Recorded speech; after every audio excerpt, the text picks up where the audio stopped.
The Shuriman desert is vast, and it's really hard to say that phrase with a straight face, but despite it being vast, patch notes, they were released today. I did a quick glance through. There's a lot of changes, so I said, okay, we're gonna for sure have to do a reaction / review video, and that's what this is. So right at the beginning of the patch notes for patch 2.5 is a metagame snapshot. Now, if you follow my buddy Cosmic and some of the mobalytics stuff, not much of this is going to be too much of a surprise, so I'm honestly just going to kind of skip it because there's a lot of card changes and I want to cover those. If you are interested, these are deck lists and play rates and win rates according to Riot, but this is going to change. Things are about to be shaken up because of card updates. So right out of the gate, I'll just show you the first two here. You know, Twisted Fate and Fiora, two polarizing champions, are getting some updates. So let's start with Twisted Fate. Twisted Fate is having his level up requirement changed from seeing you draw 8 cards to 9 cards. This is something that I expected. I was on a esports broadcast for a local community event, and during a downtime moment, chat was talking about, you know, how would you change Twisted Fate, or how would you address him? And I had said at the time that I think the issue with Twisted Fate is his level up condition, because you can play whack-a-mole with a bunch of the draw effects, but the end result is that you forever are playing whack-a-mole with the draw effects. You print new draw cards, then you have to whack them, you print new ones, you have to whack them, because eventually, if he goes unchanged, if Twisted Fate remains unchanged, every time you print draw cards, you're going to have a problem. Specifically, I was talking about how some folks thought stress testing was the problem, if you will, with Twisted Fate, or pick a card was the problem. And they certainly exacerbate the issue, but at the end of the day, you want to print cards that let you draw cards, because that's just a very fun mechanic. People like to draw cards, but in doing so, if you don't address the core issue, which is Twisted Fate, you're gonna have a bad time. So they've bumped him from 8 to 9 cards. At the time, I had actually suggested going from 8 to 10, assuming that you did not adjust any of the associated draw spells. Now, they went from 8 to 9, but you'll see later they did hit some of the draw as well. So Twisted Fate, just a little bit harder to level up. And this is a pretty big deal because of the other changes. Basically, your turn 5 level up Twisted Fate is significantly harder to pull off. So before, you'd play Twisted Fate on 4 and then use your spell mana to play pick a card. If you used blue card, then you're already halfway to leveling them up when you come to your, you know, next action. And if it was something that you had done at the end of your opponent's attack round, so you start with priority, if you have stuff like rummage and stress testing, then you could basically level up Twisted Fate and there was nothing your opponent could do about it, no way to interact. And so this plus the other changes is really trying to address that. All right, moving on. Fiora has been in some form of a meta deck basically since the game's inception, and they talk a bit about how she goes in and out of being considered good based on the surrounding meta, and so that's why she's largely been unchanged for so long. But enough is enough. They are changing her base stats from a 3-3 to a 3-2, and then her level 2 is now 4-4 down to a 4-3. This is a big deal for a number of reasons. One, Mystic Shot stocks are going up again, yet another very key threat with 2 health. But this is also a big deal because it means you have to invest a lot more into protecting her. She's going to be more dependent on barrier, more dependent on cards that keep her alive. It also means that you won't be able to use her the way that you used to. There were plenty of decks that I've played where you included Fiora as a 3 of, and she was not your win con. You did not build around her. She was just a great unit to play on 3. And then because she could sometimes accidentally win games, your opponents would kind of have to overinvest into getting rid of her. And so there was no harm if you didn't need to run a second champion as part of your game plan. There was no harm in running her. Now I think that in those scenarios, something like Laurent Protégé is going to be far more favorable because of the 4 health. And I expect that card to see a bit more play, actually. In fact, I think that card might take Fiora's spot in the Fiora deck, if you will, if you want to just play straight like mid-range barrier Demacia. With Shen still, I think you can abandon Fiora and potentially play Jarvan, and I'll talk about that right now, actually. I honestly don't think this change affects all-in Fiora as an end note, just because they already had a bajillion ways to protect her, but it affects the other lists. Okay, so Jarvan, just a straight buff, gets a +1/+1 the whole way around. They talk about how he was the least played champion from Empires of the Ascended, and that's kind of a no-brainer in my opinion. But as small as this buff appears, this is very relevant because by going from a 5-3 to a 6-4, you're addressing two of the key issues that I had with Jarvan when he was released. One is his health. 3 health was just criminally low for a 6 cost champion that doesn't have any sort of like passive benefits, didn't really have like an I win scenario. Like, you have to invest in protecting Jarvan, and investing in protecting Jarvan was not worth the effect. I'm just being honest, right? So this is why Jarvan was unplayed. And by going from 3 to 4, that means that you're no longer dying to things like Get Excited, for example. Now, you know, there are still some cards that exist that can nuke the 4 health, and obviously he's still hit by targeted, you know, hard removal like Vengeance, or, you know, target invoked cards, etc., etc. But this addresses one of the issues I had, which was that criminally low 3 health. Now, the other issue here is that it makes his attack go from 5 to 6, and that's a pretty big deal because if you're paying 6 for a card, you want it to traditionally compete with other 6 cost cards that are being played in the meta. Wild Claw and Cythria are kind of like your premier 6 cost followers in mid-range lists. And so if you're playing a card like Jarvan, and it's going to be, you know, when he comes into play, challenging the strongest enemy, you would like Jarvan to potentially be able to kill that enemy. But it was not doing that with Wild Claw, and it was not doing that with Cythria, and that is a problem. So by giving him this +1/+1, you address the health, you address the trading issue, and suddenly he is a bit more palatable. He's a bit better. And going a step further, talking about this Fiora change, I could see theoretically a world that exists where if you want to play Shen Fiora style mid-range, but instead of going with the potential Fiora win con, you could change her to like 3 copies of Protege, maybe even run 1 or 2 more early game units, and then you could try replacing like Cythria in those lists for something like Jarvan, and to start abusing Cataclysm. I could see that as a potential deck. I don't know without testing whether it's going to be strong enough. My gut says that one way or the other, this Fiora nerf is going to hit the Fiora Shen archetype, but I'm intrigued by Jarvan. I'm also intrigued at the idea of playing Jarvan and Renekton together. Renekton already had a lot of synergy with Cataclysm to begin with, and I wanted to abuse that, and Jarvan just fits the bill. Like, he's in the exact same style of deck that you want to play, but he just was not worth playing at the time. This makes them more palatable. So I want to do some brewing with them. Whether or not they're good enough to, you know, bust into even like a tier 2 deck in the meta remains to be seen. But this is a big boost to Jarvan, in my opinion. All right, Shyvana gets a bit of a nerf buff. Like, it's an alteration, and I think it's a bit of a net nerf. So her base stats from 4-4 back to a 4-3, or a 3-4, excuse me, 3-4.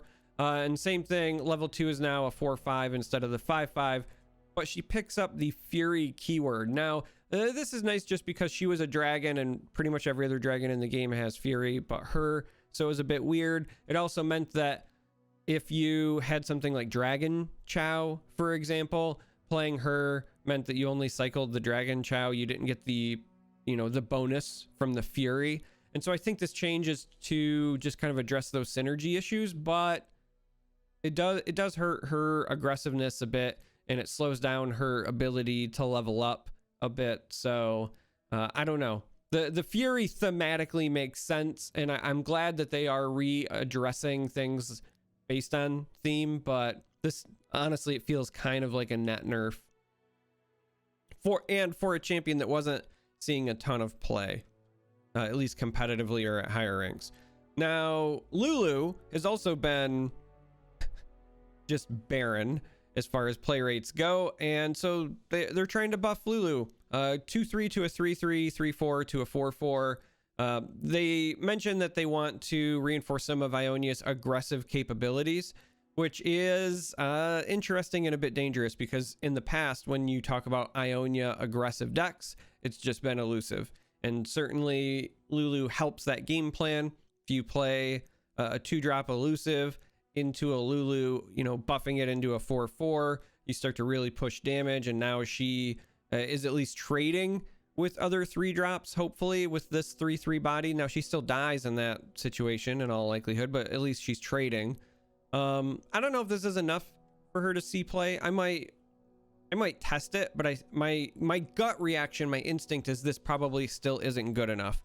The other issue you have is that, yes, you're reinforcing Ionia's aggressive tendencies, but she's also a 3-drop, so she directly competes with Zed. And so if my choice is I can drop Lulu or I can drop Zed, I'm almost always going to be dropping Zed. The edge case scenario of very specifically, I've played a certain 2-drop on 2, and so at the time she represents more net damage, is so slim, and Zed is just better so much more often that I don't know. Now you could just run Lulu Zed, but that feels potentially incorrect as well. So I don't know. We'll see. But she gets a buff anyway, so that's nice. That's it for the champion buffs. I'm still waiting. So something that's missing here, and it's something that's bothered me, and I've been a bit vocal about it in the past. I think Katarina needs some love or a rework. Katarina, as far as champion design goes, is the only champion to me right now personally that feels out of place, because all of the champions have some sort of deck archetype that they feel like they belong in. Or, you know, Riot has said in the past that every champion should have a deck where they get to realize their dream, if you will. And Katarina does some really cool stuff, like she comes down, she attacks, and then she keeps attacking, but that's it. That's not really a deck archetype. Yes, with recall, she could theoretically fit in with Yasuo, and I think that was her original intention. You were supposed to play like Katarina, Yasuo, and Noxus and their stuns, and Yasuo and the Ionian stuns are supposed to, you know, enable you to control the board, and then while your opponent's units are stunned, Katarina would allow you to then get multiple attacks in, yada yada. Like, I think that's the intent, but the execution, the way that works in practice is paying for the stuns and then also paying for Katarina and getting those multiple attacks in each round just doesn't work out very well. And most of the time when I'm playing Katarina decks, I don't want to run 3 Katarinas most of the time. And that feels really weird for a champion. Like, I think that anytime there's not, you know, a deck or 2 where you want to run multiple copies of your champion, you want to run something as a 3 of that should be a bit of a hint that there's something off with your design, because it's more of a splash card, which means, again, you're not trying to realize that dream for that champion. So I don't know. I really was hoping that we would see Katarina here, but not yet. All right, on to the other adjustments. So Twisted Fate we covered earlier, 8 to 9 as far as the level up condition, but then they also hit his pick a card, and the cost goes from 3 to 2. However, the cards drawn also goes from 3 to 2. So by hitting pick a card specifically, this means that you're also hitting Twisted Fate because it's his champion spell as well as one of his primary draws. I'd mentioned before that, you know, the dream play is on for you Twisted Fate blue card, you spend your 3 mana to pick a card, and then next round with Rummage and Stress Testings, you just auto level Twisted Fate up. Nobody can respond. By hitting this and Twisted Fate's level up condition, that becomes significantly more difficult. The window to respond is at least a little bit wider. Whether it's wide enough, we'll see. I'm sure people will still hit that deck right after the patch, and we'll find out if it was hit enough. But this slows it down a bit. Speaking of that deck, Burble Fish, our joyful, happy little fishy friend here, is nerfed. It's going from a 3-1 to a 2-1. So still at 6, still can go down to 0 mana, still gives you the 1 cost card. All of those things means, in my opinion, Burble Fish will still see play in at least some decks. Like, it's still a really powerful card, but it's a little nerfed, and it means that it's a bit harder to get big swings in. I think the biggest issue with Burble Fish was by the time you got Burble Fish going, specifically with like a Fizz deck, right? TF Fizz, you could get to the point where you've leveled up Fizz, which means that Burble Fish is now a 0. And so with very little investment, you can play Fizz, and then you can play, you know, 2 Burble Fish and an iterative improvement, which gives your Fizz his elusive, and then you drop a Burble Fish. And so that was 13 damage, you know, just with those cards, and that's a big chunk of health. This tones it down a bit, still a lot of damage, but this moves the needle in the right direction. We'll see if this still is enough of a problem that they do something else, like increase the cost. I've heard calls to have this be, you know, 7 or 8. But I like that they're trying this change first, because I feel like they wanted Burble Fish's mana cost to match Fizz's level up condition. And I feel like that they want these 2 cards to be played together. So I like this approach as a start. Dredgers has its nerf revoked. So was originally a 2-1, got nerfed into a 1-1. It's back to a 2-1. So Deep getting a little bit of love, and you'll see it in some of the later mentions, even more love. Deep might be back on the menu. All right, Dreadway. We all kind of saw this coming. However, I don't know. I'm both happy and nervous about this. All right, so Dreadway. Cost reduced from 9 to 8, and stats reduced from 4.8 to 4.6. They specifically mentioned timelines Ledros into Dreadway. And, you know, I get it. Not something that you want to have happening, but I had said that I'd rather have seen the cost increased and then the stats buffed, because I am nervous about making the words double damage, double all damage, more accessible. And I say this as somebody who's played a lot of Dreadway decks when they were not meta. Keg control and or like Shadow Isles, Bilgewater control, where you're not necessarily running timelines, but, you know, just Dreadway, Ledros combo. That's a list that I've enjoyed for a really long time, and I'm certainly going to brew with this new version of Dreadway, because this is a straight buff. Being able to play this a turn sooner, and it still has 6 health, like 8 to 6 health, is not a huge deal, because most cards that were going to nuke this were hard removal anyway.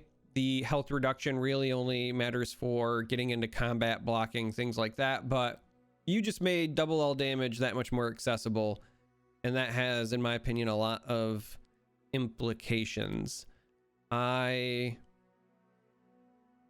both excited and I'm a bit nervous, because anytime you see double all damage, it just opens up a lot of can of worms potentially.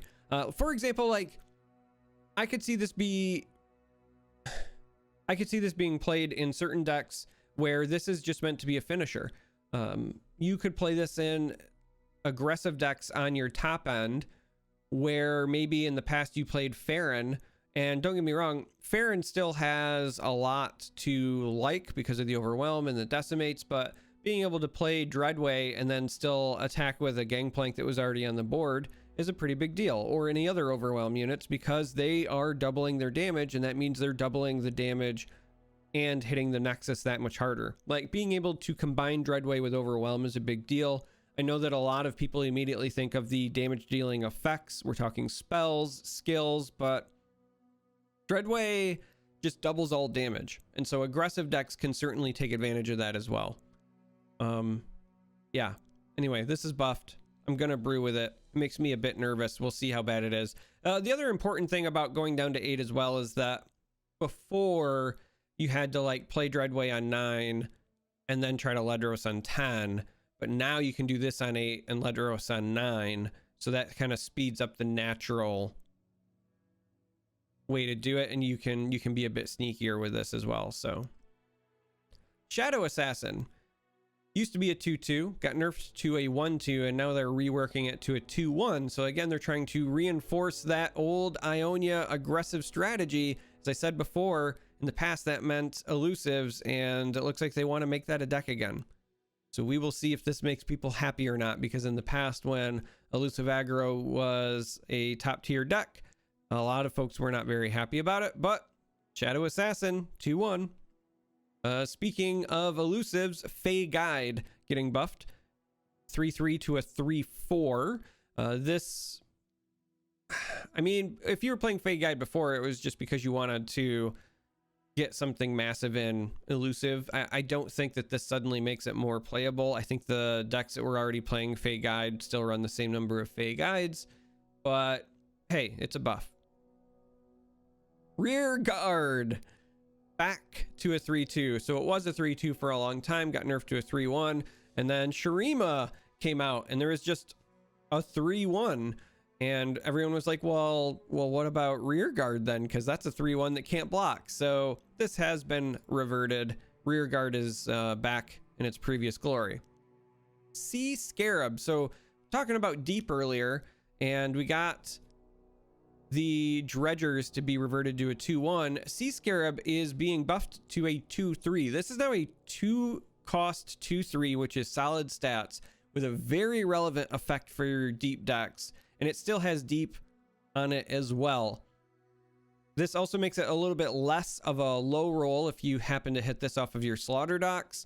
Again, deep might be back on the menu. Those two changes might not seem like a big deal, but they're a pretty big deal. I like what I'm seeing from deep here. Esteemed Hierophant. They are changing this from advancing your Sun Disk 2 rounds to 3 rounds. And they just kind of acknowledged that basically if you're playing a Sun Disk deck, this Hierophant kind of didn't matter. I mean, it helped, but the reality was, like, you restored the Sun Disk when you leveled up 2 champions. Like, that was just the way that you did it. So by moving this from 2 to 3, they give you a better opportunity to just level up 1 champion and then maybe play a bunch of Hierophants or play the same one multiple times. This is a summon effect after all, so things like Ancient Hourglass on this makes it, you know, re-summon itself, and so you get those advancements again.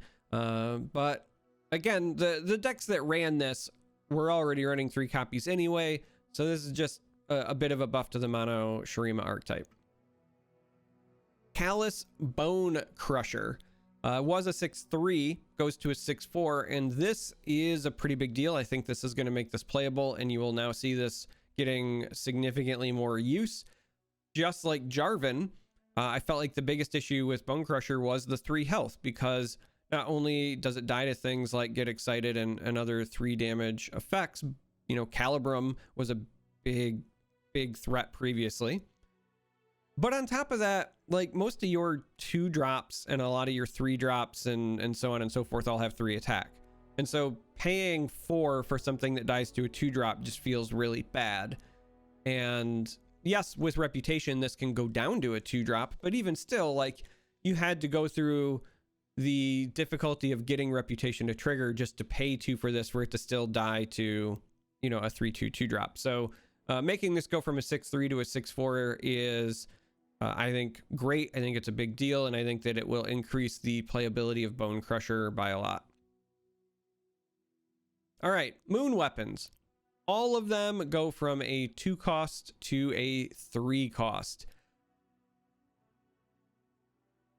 This is a big deal. This is a huge nerf to Aphelios. Him going from a 3/3 to a 3/2 hurt, but it wasn't like that big of a deal because he was mostly a backline champion. It just meant that he died to more effects, but this directly impacts his versatility and his playability, because the entire reason his moon weapons were so favorable was because you could play multiples of them. It was very common to, you know, play 2, or if it was the turn where he leveled up, sometimes 3 moon weapons around, and that was the entire point of playing Aphelios.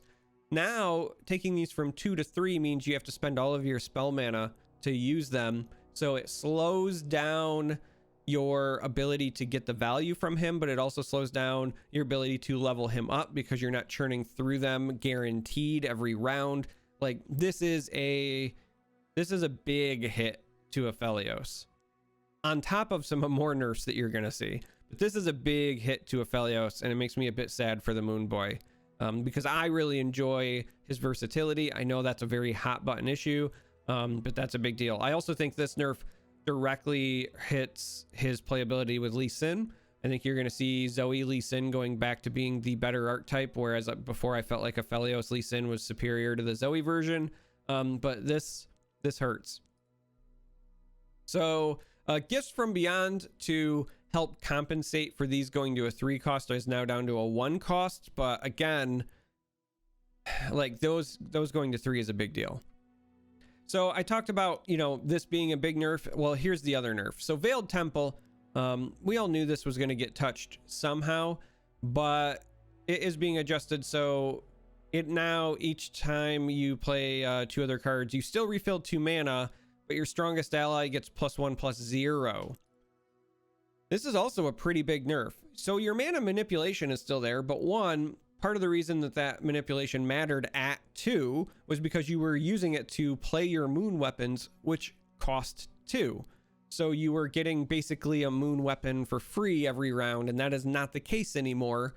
So that in and of itself is a nerf to Temple, but also this used to help your units and their survivability. For example, my favorite way to play Aphelios personally was with Vi, and using Temple to increase her survivability made her more viable, pun intended. And this is a hit. This is a pretty big deal. This also means that Aphelios with that 2 health, who was already, you know, struggling against mystic shots and whatever before he was hitting those buffs, but with that 2 health and not getting bonuses to health from Temple means he's an even bigger liability. He's still a backline hero. You're not really putting him in harm's way, but this nerf and these nerfs hurt Aphelios. I would be shocked if he sees a lot of play going forward. He is, I mean, still playable, but I would be shocked if he sees a lot of play. He will absolutely still see play because he's a fun champion to play. I love his versatility, but he will not be nearly as popular as he once was. These are some pretty big hits. Now, that's it for the card adjustments. Quick hitter, we're getting some new labs. There's going to be an Earth lab, ultra rapid fire. Also, we're getting an update to Lab of Legends, which I really loved, including the introduction of difficulty tiers. So there's going to be normal, hard, heroic, and legendary. There's also going to be 2 new champions. Talia and Azir are going to be added, and they'll get unlockable icons for their runs. Also, because they're adding Earth, the ultra rapid fire, naturally that means we get an Earth board and an Earth guardian and an Earth card back as well, with an emote and a bundle. But I want to go back and just like revisit something as far as the patch notes.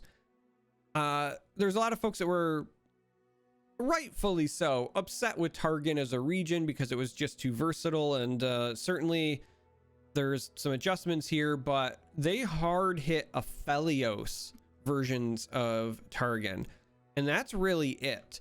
So do not be surprised. Like, hitting Temple is obviously a pretty big deal as well, but do not be surprised if you see just old versions of Targon mid pop up. I'm talking like Zoe, Aurelian Soul, Hard, Invoke. And, you know, you might splash for Shadow Isles again. Because that was viable in the past, and the only reason that people went away from that was because Aphelios was really busted and Temple was a natural pair with Aphelios. But if you're taking those 2 out of the equation, you can just go back to the old deck archetypes. So just don't be surprised if you still run into Targon on the ladder, even with these big adjustments. And yeah, I think time will tell whether the adjustments to Burble Fish and Twisted Fate are enough to tone down TF Fizz. Folks will certainly still try it. Fiora, again, I don't think her all-in deck is hurt that much by the change because they were already trying to massively protect her no matter what anyway. I like the change to Jarvan, and I hope he starts seeing some play. I want to at least brew with some mid-range Jarvan lists now. They want to make elusives a thing. There's a lot going on here. Dreadway I definitely will brew with, but that's it. I'm curious to know what excites you, if anything, about the patch notes, what you want to brew with these changes. Let me know in the comments, but that's the notes. If you made it this far, thanks for watching. Until next time, may you walk on warm sands.